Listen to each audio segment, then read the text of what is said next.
کیونکہ میں غریب ہوں، سواری کا انتظام نہیں کر سکتا، یمن سے کندھوں پہ اٹھا کے لایا ہوں اور مکہ میں لا کے پورا حج کرایا ہے، پھر مکہ سے مدینہ لایا ہوں، تو اب تو میری ماں کا حق ادا ہو گیا۔ تو آپ نے جواب دیا کہ ایک رات کا بھی نہیں، ایک رات کا بھی نہیں۔ عزیزان گرامی، اویس کرنی جو آپ صلی اللہ علیہ وآلہ وسلم کے فریفتہ تھے، عاشق تھے، دیوانے تھے، ان کو آپ صلی اللہ علیہ وآلہ وسلم نے اپنے پاس زیارت کے لیے آنے سے منع فرما دیا، کیونکہ ان کی ماں کا دھیان کرنے والا اور کوئی نہیں تھا۔ وہ وہاں بیٹھ کر تڑپتے تھے، اور احد کی جنگ میں جب آپ صلی اللہ علیہ وآلہ وسلم کے دندان مبارک شہید ہوتے ہیں تو اویس کرنی وہاں پہ اپنا ایک ایک دانت اکھیڑ دیتے ہیں کہ رسول اکرم صلی اللہ علیہ وآلہ وسلم کا یہ دانت شہید ہوا ہوگا یا یہ دانت شہید ہوا ہوگا۔ اس محبت میں، اس تڑپ میں وہ آپ کا حکم مانتے ہوئے آپ کے پاس نہیں آ سکتے کہ ان کی ماں زندہ ہیں، بیمار ہیں، اور یہ تنہا ان کا دھیان کرنے کے لیے یمن میں ہیں، اور وہاں بیٹھ کر یہ آپ کے لیے تڑپتے ہیں۔ اویس کرنی کا ایک قول ہے جو سب سے پیارا لگتا ہے مجھے۔ کہتے ہیں کہ آپ صلی اللہ علیہ وآلہ وسلم کی زیارت کا تو بدل ہے کہ اگر آپ کو نہیں دیکھ سکے تو آپ کی زیارت کا بدل ہے، اور وہ آپ کی اطاعت میں ہے کہ آپ نے جو جو حکم دیا آپ کی اتباع کی جائے، آپ کی اطاعت کی جائے، یہ بمقابل آپ کی زیارت کے ہے، لیکن آپ کی اطاعت کا کوئی بدل نہیں۔ آپ کی اطاعت میں نجات ہے، اس کا کوئی بدل نہیں۔ اگر میں آپ کو نہیں دیکھ سکا تو آپ کی زیارت تو آپ کی اطاعت تو کر سکتا ہوں، اگر زیارت نہیں کر سکا، لیکن نعوذ باللہ اگر اطاعت نہ کی تو اس کے مقابل تو کوئی چیز نہیں۔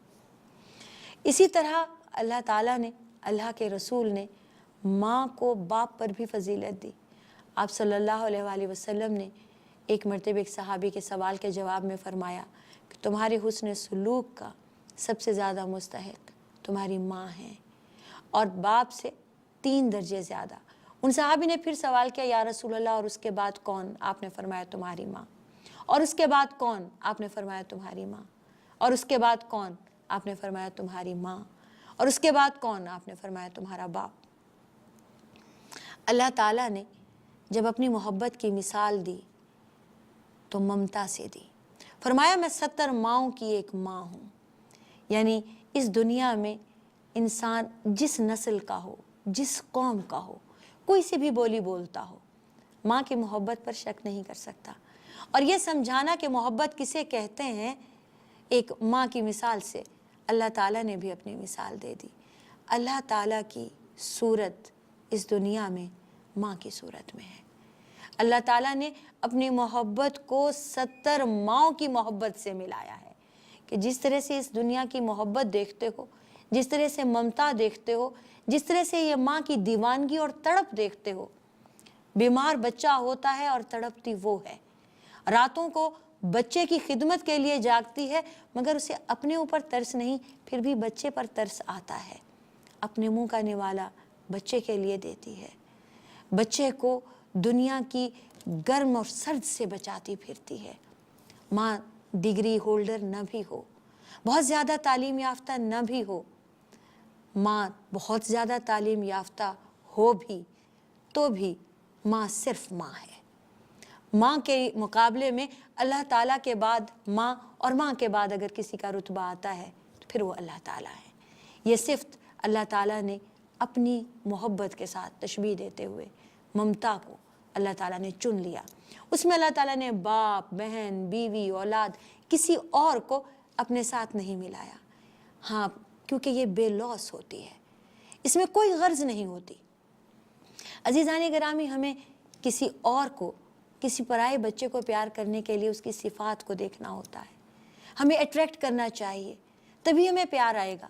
کوئی بھی ایسی اچھی چیز ہو، حسن نہ بھی ہو، کوئی ادا ہو وہ بھی نہ ہو، کچھ نہ کچھ صفائی ستھرائی، مینرز، کچھ بھی ایسا ہو کہ وہ ہمیں اٹریکٹ کرے تو ہی ہم اسے پیار کریں گے۔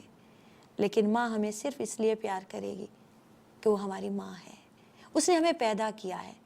ہم گورے ہیں، کالے ہیں، لولے ہیں، لنگڑے ہیں، معذور ہیں، اچھے ہیں، برے ہیں، فرما بردار ہیں، نافرمان ہیں، ماں کو پیارے لگیں گے۔ اور اللہ تعالیٰ کی یہ صفت خالق اور مخلوق کی آپس کی ایسی ہی ہے۔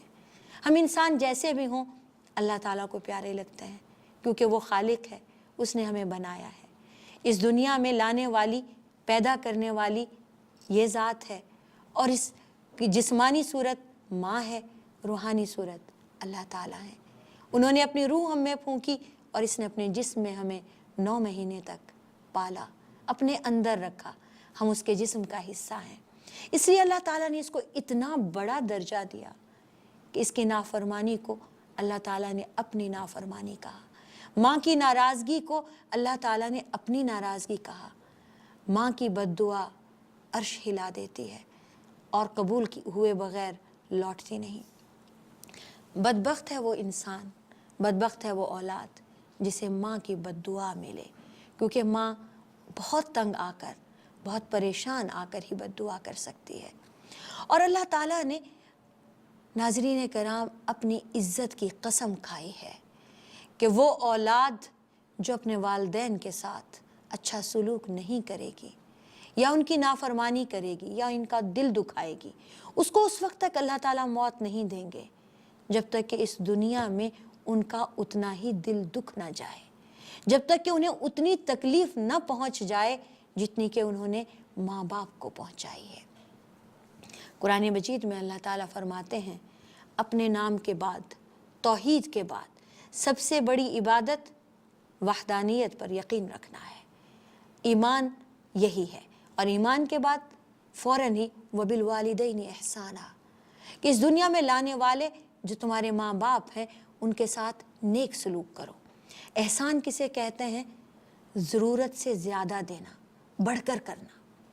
آپ کے ساتھ جتنا ہو رہا ہے آپ اتنا بھی نہیں پہنچ سکتے، کیونکہ آپ صلی اللہ علیہ وآلہ وسلم نے فرمایا تم نے ایک رات کا حق بھی ادا نہ کیا، یعنی آپ انہیں کندھوں پر اٹھا کر حج بھی کرا دے اور پھر مکہ شریف سے مدینہ منورہ بھی سفر کر کے کندھوں پر لے آئیں، تو بھی اگر ایک رات کا حق ادا نہیں ہوا تو احسان کہاں سے کم کر پائیں گے؟ احسان تو حق سے بڑھ کر کرنا ہے۔ ان کو اف تک نہ کہو، قرآن مجید میں آتا ہے وَلَا تَقُلْ لَهُمَا اُفٍّ وَلَا تَنْهَرْهُمَا۔ اگر وہ بوڑھے ہو جائیں اور بڑھاپے میں آ کر بعض اوقات ماں باپ بھی زیادتی کر جاتے ہیں، ماں باپ بھی سختی کر جاتے ہیں، ماں باپ بھی سخت کلامی کر جاتے ہیں، اور بعض اوقات محسوس ہو رہا ہوتا ہے کہ ایسا نہیں کرنا چاہیے، انہوں نے غلط کیا ہے، تو بھی انہیں اف تک نہ کہو اور جھڑکنا بھی نہیں، کیونکہ جب انسان ضعیف ہوتا ہے، بوڑھا ہوتا ہے تو بچوں جیسی حرکتیں کرنے لگتا ہے، اور بچہ جب وہی حرکت کرتا ہے تو ہم اسے بچہ سمجھ کے ٹال مٹول کر دیتے ہیں، چھوڑ دیتے ہیں، اگنور کرتے ہیں۔ اور اگر ماں باپ وہ بات کریں تو ہمیں شرم آتی ہے کہ لوگ کیا کہیں گے، اس کے ماں باپ نے ایسا کہا، جبکہ اس وقت بھی ہمیں یہی سوچنا چاہیے کہ اب بڑھاپا آ گیا تو بڑھاپا بچپن کی طرح ہی ہے، ان کی عقل جاتی رہی، ان کے قوا ویسے مضبوط نہیں رہے، ان کے اعصاب ویسے مضبوط نہیں رہے، ان میں برداشت کم ہو گئی، تو اب ہمیں دل بڑا کرنا ہوگا، اب ہمیں ظرف بڑا کرنا ہوگا، اب ہمیں بڑا بن جانا ہوگا، اب ہمیں انہیں ویسے ہی پالنا ہوگا جیسے جب ہم بچے تھے اور وہ پال رہے تھے۔ اللہ تعالیٰ نے اس دنیا میں عورت کو جو مقام دیے ہیں ان میں سب سے اونچا درجہ ماں کا ہے، اور عورتوں کو ہی نہیں، مرد بھی یہاں پہ اللہ تعالیٰ نے پیچھے چھوڑ دیے ہیں۔ جب انسانوں میں بات آتی ہے تو سب سے بڑا رتبہ ماں کا آتا ہے، اس میں مرد بھی پیچھے رہ جاتا ہے۔ اس کی وجہ کیا ہے؟ حملتہ امہ وہنا علی وہن وحملہ وفصالہ 30 شہرا۔ اللہ تعالیٰ خود بتاتے ہیں اس کی وجہ یہ ہے کہ اس کی ماں نے اسے بہت ضعف پر ضعف لے کے حمل میں رکھا، اپنے پیٹ میں رکھا، اور اس کا دودھ چھڑانے کا وقت اور اس کا حمل کا وقت 30 مہینے بنتا ہے، 1 نہ 2 دن۔ یہ بچہ معمولی چیز نہیں ہے، یہ اللہ تعالیٰ کی بہت بڑی آزمائش بھی ہے نعمت کے ساتھ ساتھ۔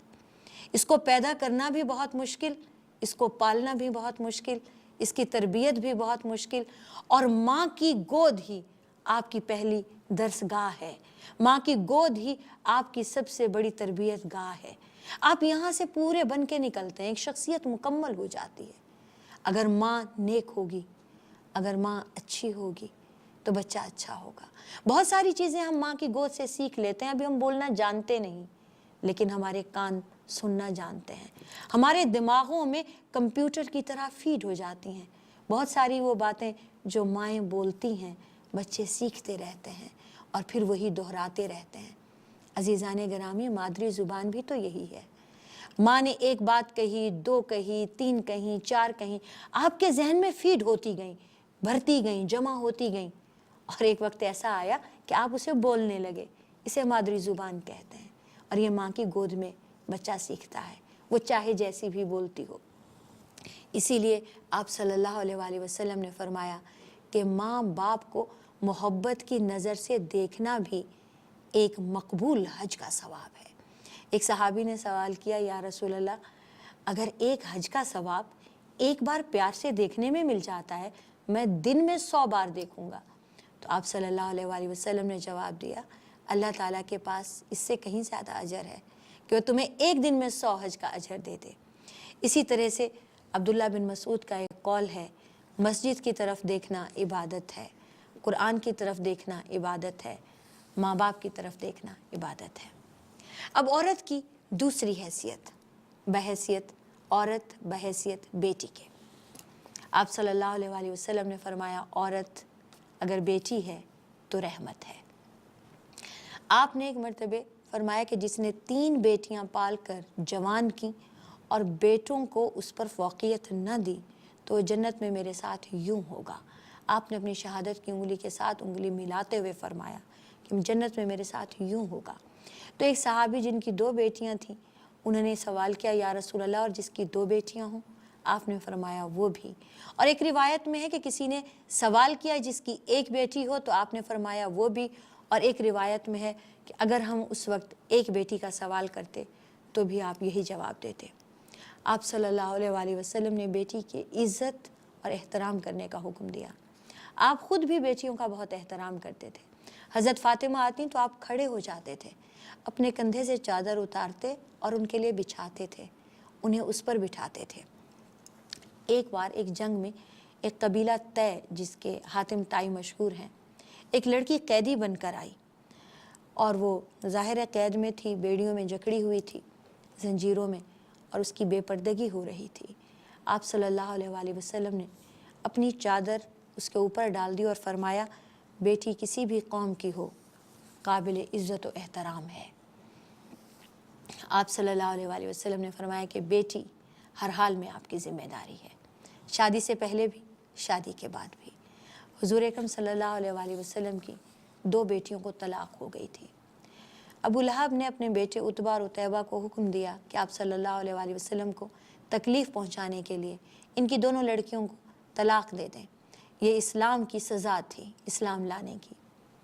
تو آپ صلی اللہ علیہ وآلہ وسلم نے مرحبا کہہ کے آپ نے فرمایا کہ ٹھیک ہے، اللہ کا حکم یہی ہے، اور میں پہلے سے بھی زیادہ ان کی عزت کروں گا، میں پہلے سے بھی زیادہ ان سے محبت کروں گا۔